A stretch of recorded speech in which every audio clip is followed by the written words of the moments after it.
ನಮಸ್ಕಾರ ಸರ್. ನಮಸ್ಕಾರ. ತಮ್ಮ ಹೆಸರು? ಮಲ್ಲಿಕಾರ್ಜುನಪ್ಪ ಅಂತ. ಹಾಂ, ಈ ದೇವಸ್ಥಾನದಲ್ಲಿ ತಮ್ಮ ನಾವು ಇಲ್ಲಿ ಗೌಡರ ಮನೆತನಕ್ಕೆ ಸೇರಿದವರು.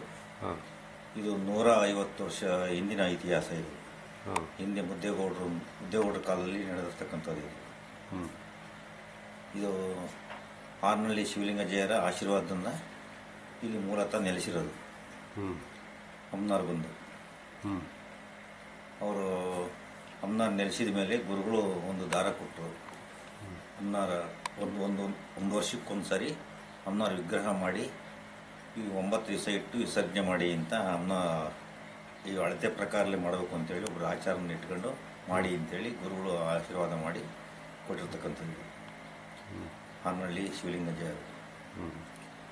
ಅಲ್ಲಿಂದಲೂ ಹಿಂಗೆ ನಡ್ಕೊಂಡು ಬರ್ತಾ ಇದೆ. ಈ ಯಾತ್ರಾ ಸ್ಥಳವಾಗಿ ಇದಾಗ್ತಾ ಇದೆ. ಹಾಗಾಗಿ ಈಗ ಮೊದಲಿಗಿಂತಲೂ ಜೋರ ನಡೀತಾ ಇದೆ. ಅದ್ಭುತವಾಗಿ ಜನಗಳ ಒಂದು ಇದು ಕಾಣ್ತಾ ಇದೆ. ಆಮೇಲೆ ಹಾರ್ನಳ್ಳಿ ಗುರುಗಳು ಕೊಟ್ಟಂಥ ಒಂದು ಮುಕ್ತಿ, ಆ ವಿಗ್ರಹಕ್ಕೆ ಧರಿಸಿದ ಮೇಲೆ ಅದಕ್ಕೆ ಜೀವಶಕ್ತಿ ಬರುತ್ತೆ ಅಂತ ಒಂದು ಇದೆ. ಮುಕ್ತಿ ಧರಿಸಿದ ಮೇಲೆ ಮತ್ತೆ ಯಾವುದೇ ಒಂದು ಇದನ್ನು ವಿಗ್ರಹಕ್ಕೆ ಯಾವ್ದನ್ನು ಮತ್ತೆ ಅದು ಯಾವ ರೀತಿ ಆಚರಣೆ ಮಾಡ್ತೀರಾ? ಗೌರಿ ಹಬ್ಬ. ಗೌರಿ ಹಬ್ಬದಲ್ಲಿ ಗುರುಗಳು ಹಾರ್ನಳ್ಳಿ ಗುರುಗಳು ಬಂದು ಇಲ್ಲಿಗೆ ಮುಕ್ತಿ ಧರಿಸ್ತಾರೆ. ಅಮ್ಮನವರಿಗೆ ಆಶೀರ್ವಾದ ಮಾಡಿಕೊಡ್ತಾರೆ.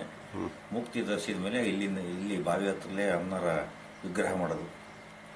ಆ ವಿಗ್ರಹನ ತಗೊಂಡೋಗಿ ದೇವಸ್ಥಾನದಲ್ಲಿ ಪ್ರತಿಷ್ಠಾಪನೆ ಮಾಡ್ತೀವಿ. ಗುರುಗಳ ಮುಖ್ಯನ ಮಾಡಿ 9 ದಿವಸ ದೇವಸ್ಥಾನದಲ್ಲೇ ಇಟ್ಟು ಪೂಜೆ.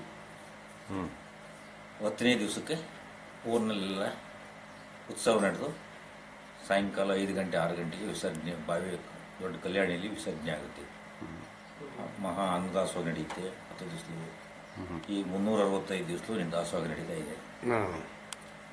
ಇದು ಅಮ್ಮನವರ ಒಂದು ಅಮ್ಮನವರಿಗೆ ಅರಿಕೆ ಅಂತಂದರೆ ಮಹಾ ಇಷ್ಟ ಅಂತಂದರೆ ಕರ್ಪೂರ. ಭಯಂಕರವಾದ ಕರ್ಪೂರ ಸುಡ್ತಾರೆ. ಅಕ್ಕಿ ತಂದು ಸುರಿತಾ ಇರ್ತಾರೆ. ಅರಿಕೆ ಯಾವ ಬೆಳ್ಳಿ ಬಂಗಾರದ ಅರಿಕೆ ಇಲ್ಲ. ಹಿಂಗೆ ಕಷ್ಟ ನಿಷ್ಠರುಗಳೆಲ್ಲ ಅವರು ಕಾರ್ಯ ಆದಮೇಲೆ ತಗೊಂಬಂದು ಅರಿಕೆ ಸಲ್ಲಿಸ್ತಾರೆ. ಆಮೇಲೆ ಅಲ್ಲಿ ವಿಸರ್ಜನೆ ಆದಮೇಲೆ ಬಂದು ಈ ಬಾವಿಯಲ್ಲಿ ನೆಲೆಸ್ತಾರೆ ಅಂತ ಒಂದು ಮೊದಲಿನಿಂದಲೂ ಒಂದು ಪ್ರತೀತಿ ಐತಿ.